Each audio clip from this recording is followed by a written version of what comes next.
아멘. 우리 다 함께 성경 봉독 드립니다. 계시록 6장 1절에서부터 2절 말씀 2절입니다. 다 함께 합독으로 드리겠습니다. 읽겠습니다.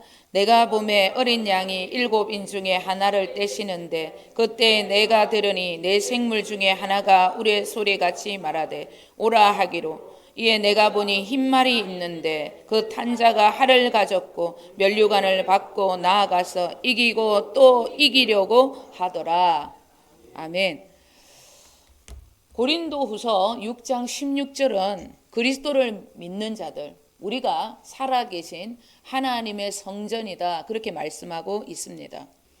살아계신 예수 그리스도, 그분이 내 안에 들어오심으로 내가 살아계신 하나님의 성전이 되는 것입니다.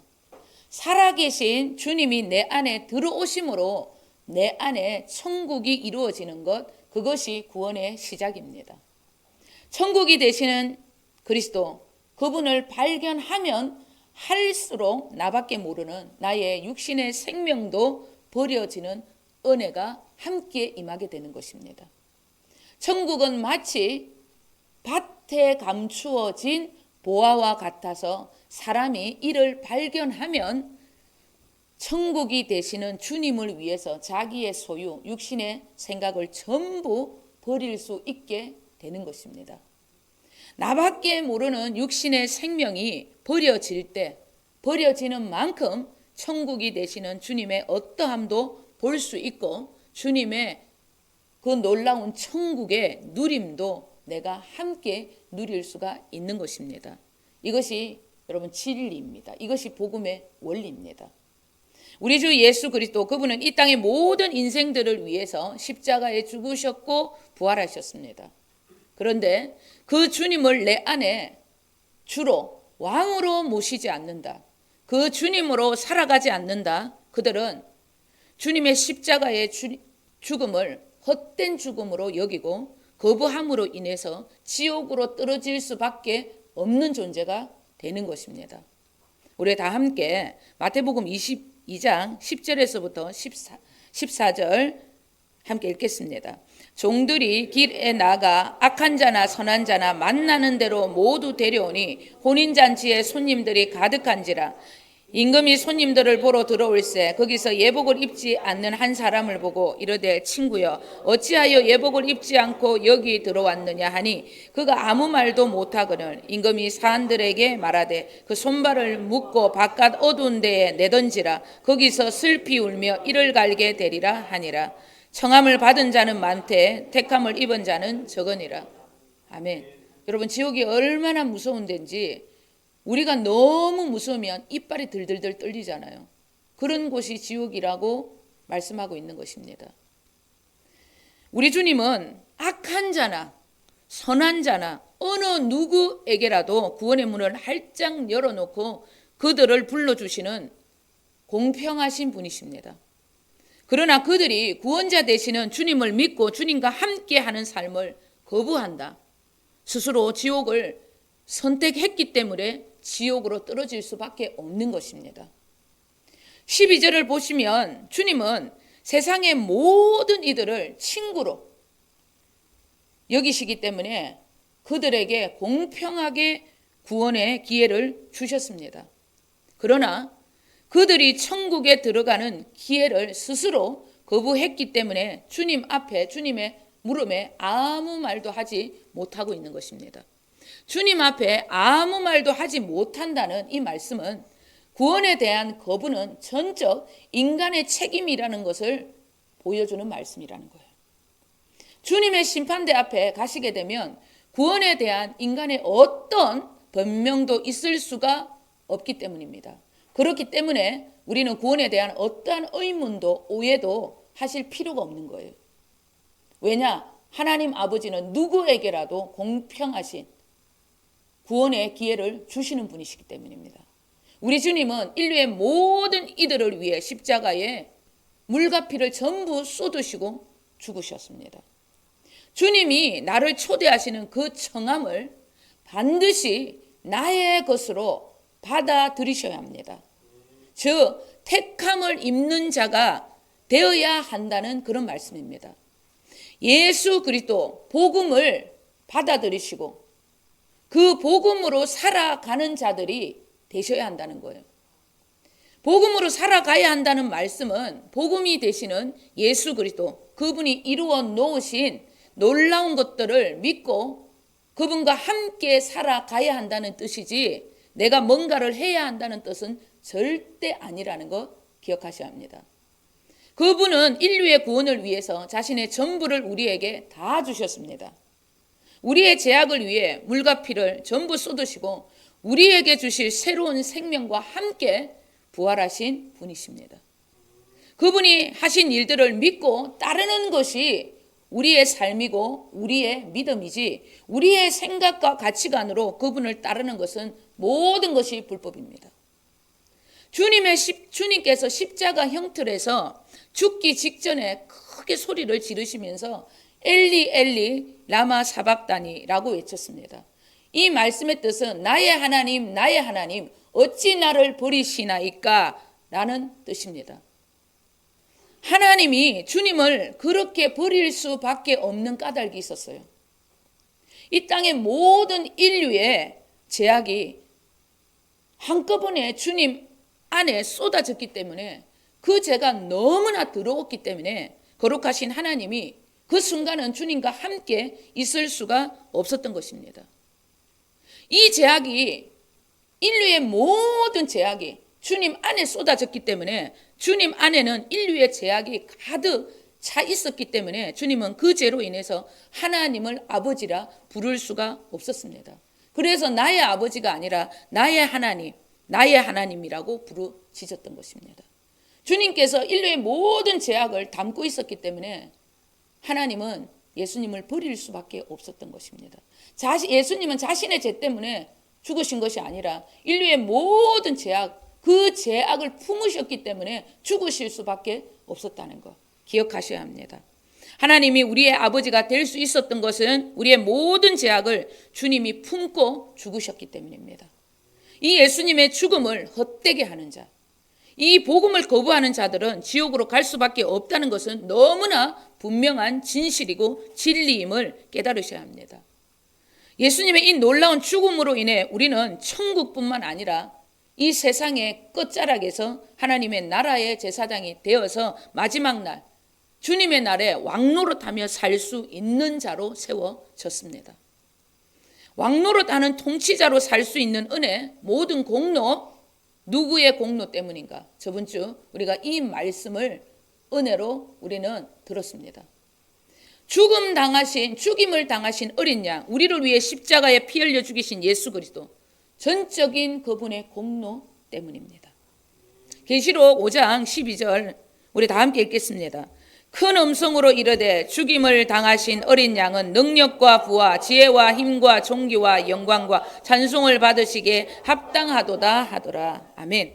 주님의 피 흘리심이 얼마나 중요한 사건인지 우리는 그 기억을 절대 기억 속에서, 우리 머릿속에서 지우시면 안 되는 거예요.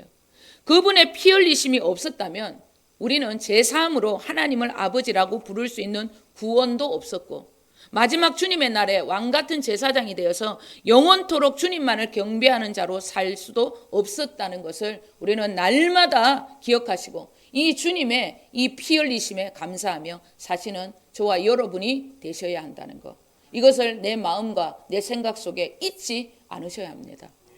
오늘은 7년 대환란의 시작을 알리는 계시록 6장을 살펴볼 것인데, 우리가 깨달아야 할 것은 대환란의 시기라고 해서 두려워하거나 주님의 그 진노하심에 초점을 맞춰서 성경을 보는 일이 없어야 합니다. 주님의 진노는 세상 가운데 주님을 거부한 자들에게 주어지는 진노지, 하나님의 자녀들에게는 그날이 기쁨의 날입니다. 고센 땅에서 이스라엘 백성들, 애굽 땅 안에, 고센이란 땅 안에서 하나님 그 땅에서 살아왔던 이스라엘 백성들은 애굽 재앙에, 10가지 재앙에 조금도 하나님의 진노하심을 받은 적이 없습니다. 그 진노함은 세상 사람, 여호와 하나님, 예수 그리스도를 거부한 자들에게 부어지는 진노라는 것.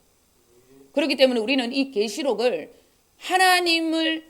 하나님께서 진노하심으로 우리가 두려워 떠는 마음으로 볼 필요가 없다는 것을 반드시 기억을 하셔야 합니다. 이 계시록의 시작과 끝 모든 중심도 여느 성경의 말씀과 똑같이 예수 그리스도 그분을 계시하기 위한 책이라는 것을 기억하셔야 합니다. 그래서 계시록 첫 시작이 예수 그리스도의 계시다 그렇게 말씀하고 있는 거예요.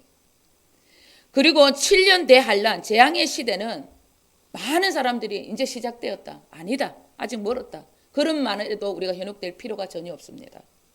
우리는 죽임 당하신 어린 양 그리스도 예수로 말미암아 항상 이기는 자로 살 수 있다는 것을 기억하셔야 합니다.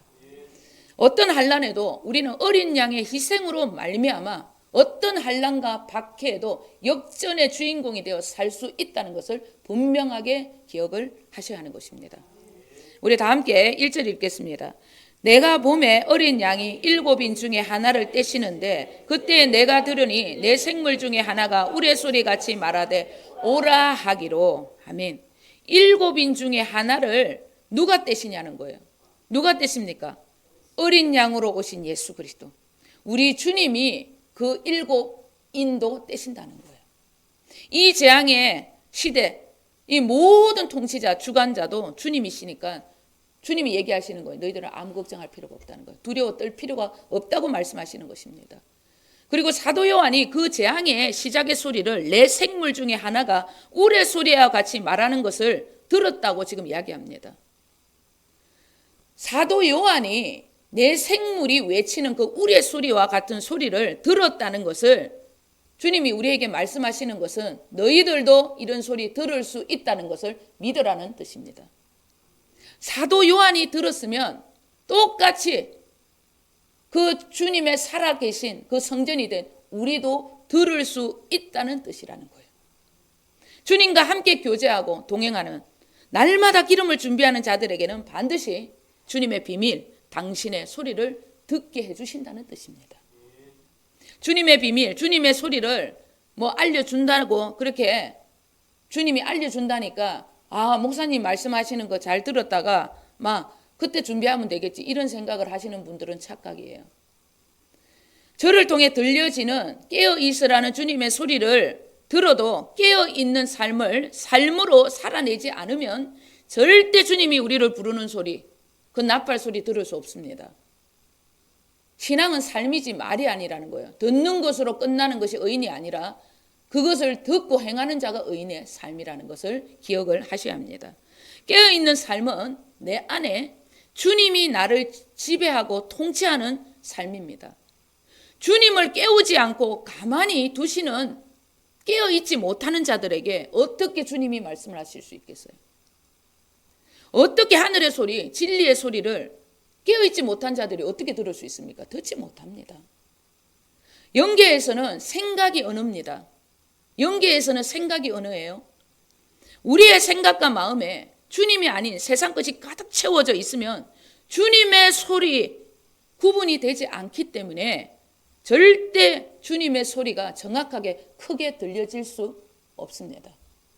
내 안에 잠자고 계시는 주님을 지금부터 깨우셔야 합니다. 그리고 주님의 소리를 듣고 살아가시는 훈련을 지금부터 반드시 하셔야 한다는 거 기억하셔야 합니다. 그렇지 않으면 절대 주님이 오시는 소리 듣지 못하는 것입니다. 내 소리인지 사단의 소리인지 주님의 소리인지는 많은 훈련을 통해 주어지는 주님의 너무나 귀하신 선물이라는 것 반드시 우리는 기억을 하셔야 합니다. 깨어 살아가시는 주님이 동행하시는 주님의 신부들에게는 재앙의 소리가 주님의 날이 가까웠다는 기쁨의 소리가 될 것입니다. 깨어있는 주님의 신부들에게 주님의 마지막 나팔 소리는 우레 소리처럼 그렇게 들린다는 확신을 가지시고 주님과 동행하며 주님의 음성을 듣고 사는 일에 우리는 더욱더 마음을 쏟으시는 저와 여러분 되셔야 한다는 것 기억을 하셔야 합니다. 우리 다 함께 2절을 읽겠습니다. 이에 내가 보니 흰말이 있는데 그 탄자가 활을 가졌고 면류관을 받고 나아가서 또 이기려고 하더라. 아멘. 많은 분들이 이 흰말을 탄 자가 주님이시다. 아니다. 적 그리스도와 짐승이다. 그런 해석들이 다 다릅니다. 그래서 여러 주석들의 해석이 아닌 문맥상으로 계시록 6장을 제가 주님을 구하면서 읽고 또 읽었는데 결론은 절대 여기에 흰말을 탄 분은 예수 그리스도, 우리 주님이 아니라는 것이 저의 깨달음의 결론입니다. 계시록 6장에는 네 마리의 말이 나옵니다. 등장을 하는데 절대 문맥상 이 흰말은 주님이 될 수 없다는 결론이 저의 깨달음이라는 거예요. 왜 문맥상 이 흰말을 타신 분이 주님이 아니라는 것을 증거해 주냐면 계시록 19장을 우리 다 함께 11절, 12절, 13절 읽겠습니다. 또 내가 하늘이 열린 것을 보니 백마와 그것을 탄 자가 있으니 그 이름은 충신과 진실이라. 그의 공의와 심판하며 싸우더라. 그 눈은 불꽃 같고 그 머리에는 많은 간들이 있고 또 이름 쓴 것 하나가 있으니 자기밖에 아는 자가 없고 또 그가 피 뿌린 옷을 입었는데 그 이름은 하나님의 말씀이라 칭하더라. 아멘. 계시록 19장 11절의 말씀에 백마를 탄 자가 나오는 것을 보고 오늘 본문의 말씀도 주님이시라고 생각을 하는 것 같다는 그런 제가 생각이 들었어요. 그러나 19장은 문맥상으로 정확하게 예수님이심을 증거해주고 있다는 것. 하늘이 열린 것부터 시작해서 그 백마 탄 자 그분은 피의 옷을 입었다는 거예요. 십자가 죽음을 뜻하는 것입니다. 그런데 그분의 이름이 하나님 아버지의 말씀이다. 그렇게 결론을 내리고 있어요. 틀림없는 주님이시라는 거예요. 그런데 오늘 본문은 하늘이 열린 적도 없고 주님이라고 증거해주는 어떤 비유적인 말씀도 없습니다. 그리고 우리 주 예수 그리스도는 이미 이기신 분이시고 면류관을 받으신 분이신데 이 흰말을 탄 자는 원어 그대로 해석을 하고 표현한 것입니다. 원어 그대로 이 2절은 표현된 말씀이에요. 정확한 표현법이기 때문에 즉 그리스도가 맞다는 거예요. 왜? 예수님은 이기신 분이시지 이기려고 하시는 분은 아니라는 거예요. 이 즉 그리스도는 이기려고 하더라 이렇게 말씀하고 있어요. 예수님은 성경에 항상 이기신 분이다 이렇게 말씀하고 있는 거예요. 그렇기 때문에 이 2장은 문맥상으로 예수 그리스도를 뜻하는 말씀이 아니고 즉 그리스도의 정체를 말하고 있는 거예요. 그리고 다른 세 마리의 이 말이 나오는데도 문맥상 적 그리스도가 틀림없습니다. 적 그리스도의 정체는 무엇인가? 우리 다 함께 요한 1서 2장 22절하고 요한 2서 1장 7절 함께 읽겠습니다.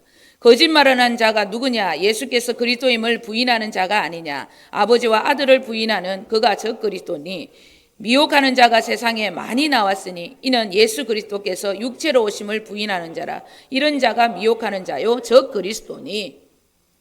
성경이 말씀하고 있는 적 그리스도는 예수 그리스도만이 구원자임을 거부하는 거짓된 자, 미혹하는 자를 뜻합니다. 신천지, 하나님의 교회, 몰몬교, JMS, 여호와 증인 같은 이런 이단들, 그리고 WCC, 종교통합주의, 종교다운주의자들도 적 그리스도다 그렇게 보셔도 됩니다. 그런데 더 정확하게 해석을 하자면 다니엘서 9장에 이 마지막 때 7년 때의 환란의 때를 기록하고 있는데 그 시작에 환란의 그때 시작 때에 하나님의 성읍과 성소를 무너뜨리는 자 바로 그리스도가 등장을 하는데 그가 많은 사람들과 언약을 굳게 맺고 평화의 왕인 것처럼 속이다가 일의 절반입니다. 3년 반은 평화의 왕처럼 그렇게 인간을 속이다가 1의 반, 즉 3년 반이 지난 후부터는 자기의 정체를 드러내면서 정한 종말의 때까지 포악하게 진노를 쏟아낸다고 그렇게 다니엘서가 말씀하고 있습니다.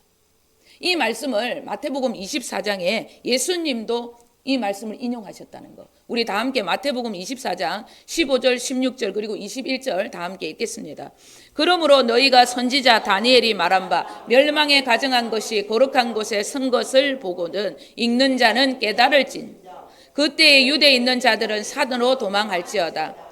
이는 그때에 큰 환란이 있겠습니다. 창세로부터 지금까지 이런 환란이 없었고 후에도 없으리라. 아멘. 예수님께서도 제자들에게 다니엘서의 말씀을 인용해서 멸망에 가정한 것, 즉 그리스도가 거룩한 곳에 쓴 것을 보거든 유대에 있는 자들 산으로 도망해라. 그렇게 말씀하고 있습니다. 이 말씀을 많은 사람들이 AD 70년대 로마 장군 디도를 통한 예루살렘의 성전과 이스라엘의 멸망을 뜻한다고 말씀하는 분들도 많지만은 그날을 뜻하는 말씀이 아님을 마태복음 24장 21절이 분명하게 증거해 준다는 거예요. 창세로부터 지금까지 이런 환란이 없었고 얘기를 하는 거예요. 그리고 후에도 없으리라. 주님의 말씀은 7년 대환란의 끝자락 3년 반의 시대를 분명하게 증거해주고 있다는 것입니다. 멸망에 가정한 것이 거룩한 곳에 선 것을 보거든 이 말씀은 다니엘서에도 성읍과 성소를 예루살렘 성전을 무너뜨릴 자 어떤 왕의 등장을 이야기를 합니다. 이곳이 바로 어디를 뜻하냐면 하나님의 성전 예루살렘 성전을 뜻하는 거예요. 7년 대환란의 시작 때에 예루살렘에서부터 뭔가 심상치 않는 일들이 일어난다는 것을 주님이 지금 말씀하고 있는 거예요. 그 일이 정확하게 뭔지는 모르겠으나 우리는 절대 그 거짓된 언약에 속아서는 안 된다고 주님 말씀하는 거예요. 그 언약, 그 일이 표를 받아서 매매를 하게 하는 짐승의 이름과 숫자 666일 수도 있다는 말씀도 있습니다. 그러나 절대 그러한 여러분 666의 마음을 빼앗겨서도 안 된다는 것도 기억하셔야 합니다. 우리는 주님께서 원하시는 그 말씀에만 집중하셔야 돼요. 뭔가 심상치 않는 그런 일들이 일어나는 것을 보거든 우리 눈으로 볼 수 있다는 얘기입니다. 너 깨어있을 수 있다는 얘기야. 읽거든 깨어있으라 이렇게 말씀하는 거예요. 우리가 볼 수 있을 만큼 그 일이 등장을 한다는 거예요. 드러난다는 겁니다. 이런 자세가 반드시 하나님의 그 음성에만 집중하고 깨어있으라 이기에만 우리가 집중해야 되는 거예요. 더 주님과 동행하기를 힘쓰는데 거기에 집중하셔야 한다는 거예요. 주님과 교제하고 동행하는 자는 반드시 무엇인가 볼 수 있고 깨달을 수 있는 존재라는 거 반드시 여러분 기억하셔야 합니다. 너무 귀한 말씀이에요. 주님의 날이 오고 있다는 것도 주님이 우리에게 우레소리와 같이 들려주신다는 것도 기억하셔야 합니다. 멸망에 가정한 것이 거룩한 것에 선 것을 볼 때에 유대에 있는 자 하나님의 백성들은 반드시 어디로? 산으로 도망가라 이렇게 말씀하고 있어요. 도망가라고 이렇게 말하니까 무서워서 덜덜 떨면서 도망치듯이 그렇게 살아가라 이런 말씀이 아닙니다. 피할 길이 되시고 우리의 영원한 안식처가 되시는 주님이 있으니까 겁낼 필요가 없다는 얘기예요. 너희들은 안식처가 되시는 주님, 그 주님의 품에 안길 수 있다는 겁니다. 주님이 너의 모든 이 환난과 박해의 때에 역전의 안식처가 될 수 있다고 지금 말씀하시는 거예요. 그 주님이 계신 것, 주님 안으로 복음의 비밀 속으로 더 깊이 들어가기를 소원해라는 거예요. 그것이 산으로 도망가라는 말씀입니다. 마태복음 24장 22절 23절은 우리에게 이렇게 말씀하고 있습니다. 그 날을 감하지 아니하면 모든 육체가 구원을 얻지 못할 것이나 그러나 택한 자들을 위하여 그 날들을 감하시리라. 그때 사람이 너희에게 말하되 보라 그리스도가 여기 있다 혹은 저기 있다 하여도 믿지 말라. 환난의 때일수록 내 안에 계신 주님과 더 깊이 교제하고 동행하는 삶이 우선이 되어야 한다는 거예요. 내 안에 계신 그리스도는 어디 갖다 버리고 엉뚱한데 그리스도를 찾아다니는 거 미련한 다섯 처녀의 모습입니다. 절대 그런 삶을 살아서는 안 된다는 거예요. 이 마지막 끝자락에 멸망에 가정한 것이 거룩한 곳에 서는 것을 보면 더 주님 안으로 들어가야 한다는 거예요. 왜? 너희들을 위해서 내가 감한 날 주님이 우리를 부르시는 그 날이 가까웠다는 것을 주님이 우리에게 말씀하고 있기 때문입니다. 그리스도를 여러분 엉뚱한 곳에 찾아다니시면 안 됩니다. 청함을 택함으로 받아들이지 않는 자들은 진짜 혼의 구원을 이루어낸 자들이 아니기 때문에 절대 주님의 공중 재림 때 주님의 품에 안길 수 없다는 것도 주님이 지금 말씀하고 있습니다. 환난의 때에 택한 자들은 하나님이 줄여주시는 시간, 그 놀라운 은혜의 시간, 공중 재림의 신부들이 전부 될 수 있다고 주님이 지금 말씀하고 있는 거예요. 하나님의 청함을 받아들여서 택함을 입은 자들, 그리스도를 나의 주님으로 받아들이시고 그 주님 안에서 일평생 주님과 교제하고 주님과 동행하는 등과 기름을 함께 준비하고 깨어 있는 자들은 반드시 주님의 나팔 소리, 우리의 소리와 같은 그 소리를 들을 수 있게 된다는 말씀입니다. 그렇기 때문에 우리는 멸망에 가증한 것이 거룩한 곳에 서는 것을 주님이 보여주십니다. 볼 때에 더 주님 안으로 동행하시면서, 주님과 동행하며 주님 안으로 더 주님과 깊이 교제하는 삶을 살아가셔야 한다는 것입니다. 반드시 여러분 그 훈련을 지금부터 해 나가셔야 함을 잊지 않으셔야 합니다. 그런 삶이 이 계시록의 마지막 삶이라는 거예요. 7년 대환란의 시대는 우리와 아무 상관이 없습니다.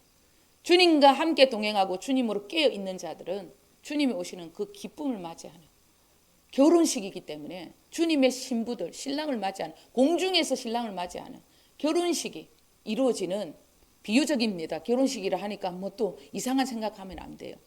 신랑을 맞이하는 신부의 모습, 그 결혼식을 비유하는 거예요. 어떤 것도 여러분 우리는 두려워할 필요가 없습니다.